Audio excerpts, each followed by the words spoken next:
हिमालय के खूबसूरत पहाड़ों में बासा, जम्मू और कश्मीर का एक सुंदर हिल स्टेशन पहलगाम सुकून की जगह माना जाता रहा है। इसकी खूबसूरती और शांत वातावरण ने कई टूरिस्ट्स और शांति चाहने वालों को अपनी तरफ आकर्षित किया है। लेकिन अप्रैल 22, 2025 को ये शांत जगह एक भयंकर आतंकी हमले से हिल गई, जो घाटी की यादों में हमेशा के लिए एक गहरा जख्म छोड़ गया। इस फेमस टूरिस्ट डेस्टिनेशन का सुकून तब भयंकर रूप से टूट गया जब आतंकियों ने मासूम लोगों पर हमला किया। उस दिन की घटनाएं जिंदगी की नाजुकता और इस क्षेत्र में हमेशा बनी रहने वाली हिंसा के खतरे की याद दिलाती हैं।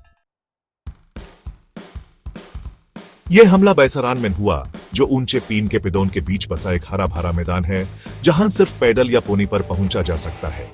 यह जगह, जिसे अक्सर मिनी स्विट्जरलैंड कहा जाता है, आतंकियों ने जब एक ग्रुप ऑफ टूरिस्ट पर फायरिंग की तो वहीं खून खराबा और पागलपन का सीन बन गई। शांत हवा में गोलियों की आवाज गूंज उठी, जो पूरे घाटी में फैल गई।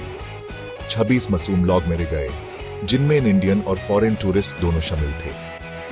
मरे गए लोगों में लेफ्टिनेंट विनय नरवाल, एक यंग इंडियन नेवी ऑफिसर जिनकी शादी अभी हुई थी, और 2 फॉरेन टूरिस्ट्स भी थे, जो इस हमले की बेदर्दता को दर्शाता है। यह सुंदर मैदान, जो कभी शांति और प्राकृतिक सुंदरता का प्रतीक था, नफरत और हिंसा की कीमत की याद दिलाता है। हमले के तुरंत बाद देश और विदेश में इसकी कड़ी निंदा हुई। प्रधानमंत्री नरेंद्र मोदी ने अपनी सऊदी अरेबिया की डिप्लोमेटिक विजिट को बीच में छोड़कर इस हमले पर गहरा दुख व्यक्त किया और इसे कायरता का काम बताया।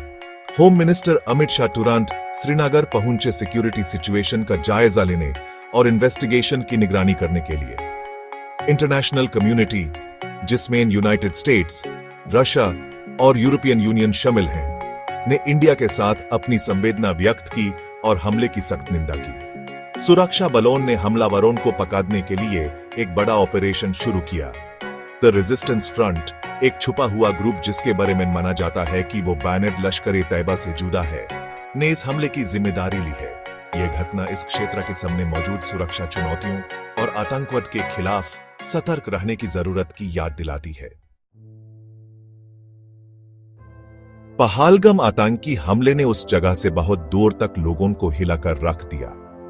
इस हमले का लोकल टूरिज्म इंडस्ट्री पर गहरा असर पड़ा, जो इस क्षेत्र की अर्थव्यवस्था की रीढ़ की हड्डी है। कभी टूरिस्ट से भरा रहने वाला यह जगह अब वीरान हो गया है, क्योंकि डर और असमंजस ने पूरे घाटी पर छाया है। ये हमला शांति की नाजुकता और युद्ध के भयानक परिणामों की याद दिलाता है। इस दुर्घटना के जख्म उन लोगों के दिलों में और इस क्षेत्र की यादों में सालों तक रहेंगे जिनके अपने खो गए।